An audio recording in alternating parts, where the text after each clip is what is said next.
पहलगामच्या संदर्भातला जो हल्ला झाला त्या हल्ल्यामध्ये आजच सकाळी गव्हर्नमेंट ऑफ इंडियाची असणारी अधिकृत बातमी आहे की पाकिस्तान आणि पाकिस्तान आर्मी याच्यामध्ये इन्व्हॉल्व आहे, त्यांचा सहभाग आहे. आम्ही असं मानतोय आणि मी अगोदरही म्हणालो होतो की मिलिटरी ही पूर्णपणे ऍक्शन घ्यायला रेडी आहे अशी परिस्थिती आहे.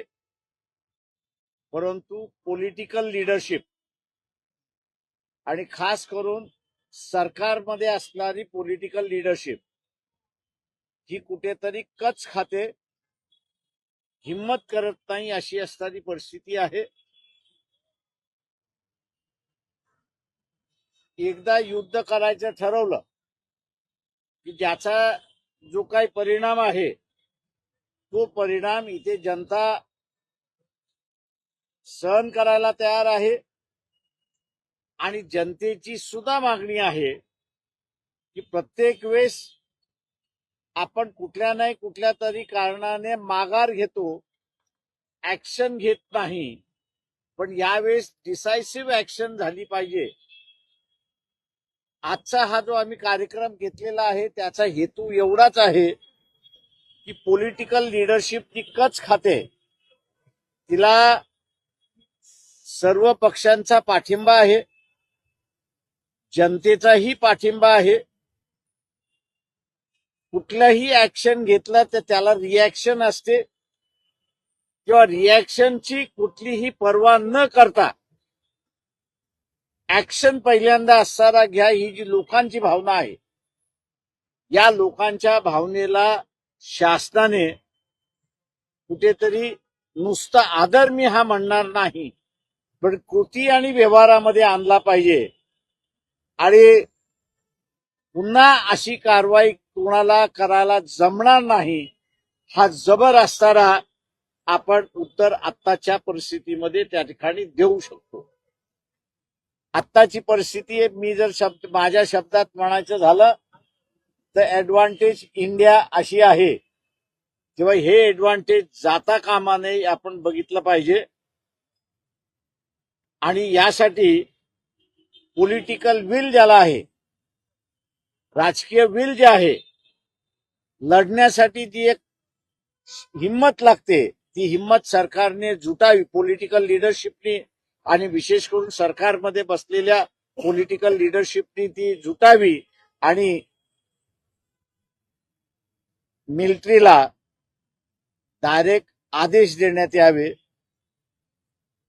की तुम्हाला जे करायचं आहे ते नाही, तर आम्ही असा आदेश देतोय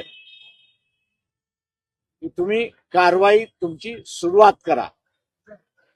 आम्ही अपेक्षा धरतो शासनाकडून आणि विशेष करून नरेंद्र मोदी यांच्याकडून की ते डिसायसिव्ह ऍक्शन या ठिकाणी घेतील.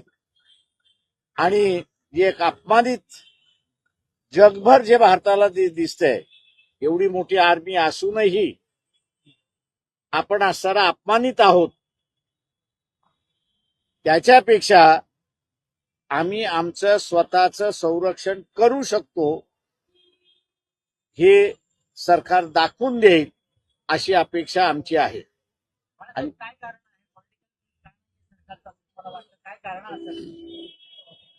अजूनपर्यंत तरी आम्हाला कारणं कळलेली नाहीत. परंतु जी काही स्टेटमेंट्स आणि जे काही येते त्याच्यावरनं कुठेतरी हे पॉलिटिकल विल कच खातंय असं आम्हाला त्या ठिकाणी दिसतंय. आणि म्हणून आम्ही असं ठरवलं की आज आपण हुतात्मा स्मारकामध्येच बसायचं आणि हुतात्मा स्मारकावरनच शासनाला आवाहन करायचं की तुम्ही कच खाऊ नका. तुमच्या बरोबर सर्व राजकीय पक्ष आणि भारताची जनता आहे, किंवा कच खाण्याची काहीही गरज नाही. वेळ पडल्यास तिजोरी कमी पडणार असेल तर जनता ही स्वतःची तिजोरी भरायला सुद्धा तयार आहे. हा संदेश आणि हा माहिती देण्यासाठी आज हा कार्यक्रम आयोजित केला.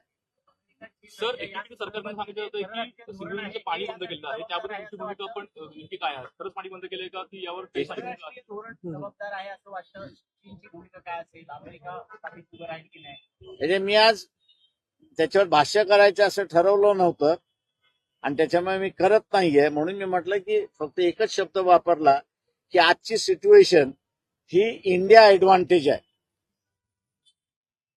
आपण बघितलं की सरकार म्हणतं की त्यांनी लष्कराला सूट दिलेली आहे पूर्ण, पण त्याच्यासाठी निर्देश देण्याची गरज असं वाटतं का? ते एक लक्षात घ्या, प्राईम मिनिस्टरनी आदेश देणं आणि कॅबिनेटने आदेश देणं हे दोन वेगळ्या गोष्टी आहेत. आर्मी चीफ यांना कॅबिनेटचा निर्णय प्रेसिडेंट मार्फत कळवला जातो, कारण का president is the commander in chief of the army. जोपर्यंत कॅबिनेट निर्णय होत नाही तोपर्यंत प्रेसिडेंट हे आर्मी चीफना कम्युनिकेट करू शकत नाही आणि जोपर्यंत आर्मी चीफला कम्युनिकेट होत नाही तोपर्यंत आर्मी काही करेल असं मला वाटत नाही. का आपल्या इथे आर्मी ही डिसिप्लिन्ड आर्मी आहे आणि ती शासनाच्या बाहेर अजूनपर्यंत तरी गेली नाही. या इश्यूवरती त्यांना कितीही राग असेल, कितीही त्यांना वाटत असेल की आम्ही बदला घेतला पाहिजे, तरीही ते लक्ष्मण रेखा क्रॉस करणार नाहीत अशी माझी अपेक्षा आहे. बाळासाहेब, या हल्ल्यापूर्वी खरं तर दहशतवाद्यांना रेकी केली होती अशी देखील एक माहिती आता समोर येते. इंटेलिजन्सचं फेल्युअर वाटतंय का? कारण की सगळी माहिती असताना देखील हल्ला होतो, लोकांचा मृत्यू होतो. मी असं म्हणेन की इंटेलिजन्स फेल्युअर आहे याच्याबद्दल दुमत नाही.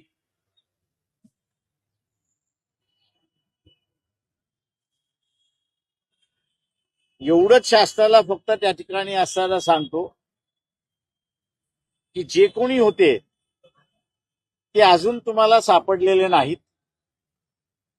त्यांची मुवमेंट्स कुठून कुठून गेली हेही त्याच्यातली असणारी अजून माहिती आलेली नाही. याचा अर्थ मी असा मानतोय की ते लाईन ऑफ कंट्रोल क्रॉस करून गेलेत असं मला त्या ठिकाणी वाटत नाही. आणि म्हणून शासनाने सतर्क राहून पुन्हा काही भारतीय काश्मीर हा आमचा भाग आहे म्हणून टुरिस्ट म्हणून त्या ठिकाणी पुन्हा जातात आहेत. आर्मी चीफ पाकिस्तानच्या भाषण जे झालं त्याचा हेतू आपण असताना लक्षात घेतला पाहिजे होता. तो हेतू आहे टू नेशन थिअरी, जे पाकिस्तान जे मुस्लिम राष्ट्राला पाकिस्तान आणि हिंदू राष्ट्राला भारत अशा रीतीचं असणारं जे काही त्यांचं वक्तव्य आहे ते आहे, त्याचं स्प्रेड आउट करण्यासाठी त्यांनी हा इन्सिडेंट घडवला असं मी त्या ठिकाणी मानतोय. पुन्हा काश्मीरमध्ये टुरिस्ट गेले पाहिजेत. केंद्र शासनाने त्या पद्धतीने पावलं उचलली पाहिजेत. पावसाचा अजून 1 महिना शिल्लक आहे असं मी त्या ठिकाणी मानतो. उत्तर भारतामध्ये जुलैमध्ये पाऊस येतो अशी परिस्थिती आहे. केंद्र शासनाने प्रत्येक राज्याला ज्या ज्या टुरिस्टना काश्मीरमध्ये जायचं आहे त्यांची सोय आणि त्यांची व्यवस्था त्या त्या राज्याने करावी आणि केंद्र शासनाने त्यांना पूर्णपणे प्रोटेक्शन द्यावं. असं जर घडलं तर मी असं म्हणेन की जे काही मनसुबे पाकिस्तान आर्मीचे आहेत त्याला आपण असताना हाणून पाडतो अशी परिस्थिती आहे. आपला एक मोठा फॅन फॉलोअर देशामध्ये आहे. आपण आता म्हटलं की पर्यटक पुन्हा एकदा गेले पाहिजे. आपण स्वतः जाण्यासंदर्भात काही विचार करताय का? महाराष्ट्र शासनाने निर्णय घेतला की महाराष्ट्रातून टुरिझम पाठवायचा असा निर्णय घेतला तर माजी मुख्यमंत्री देवेंद्र फडणवीस यांना जाहीर ऑफर आहे की पार्लमेंटरी डेलिगेशन जसं पहिल्यांदा मी 95-96 मध्ये जम्मू आणि काश्मीरमध्ये घेऊन गेलो त्याच पद्धतीने महाराष्ट्रातलं जो टुरिस्ट जायला मागतोय आणि महाराष्ट्र शासन त्याला पुरस्कारता करतंय. त्यांना घेऊन जाण्याची आणि लीड करण्याची जबाबदारी मी स्वतःहून घेतो आणि ते शासनाने करावं अशी माझी विनंती आहे.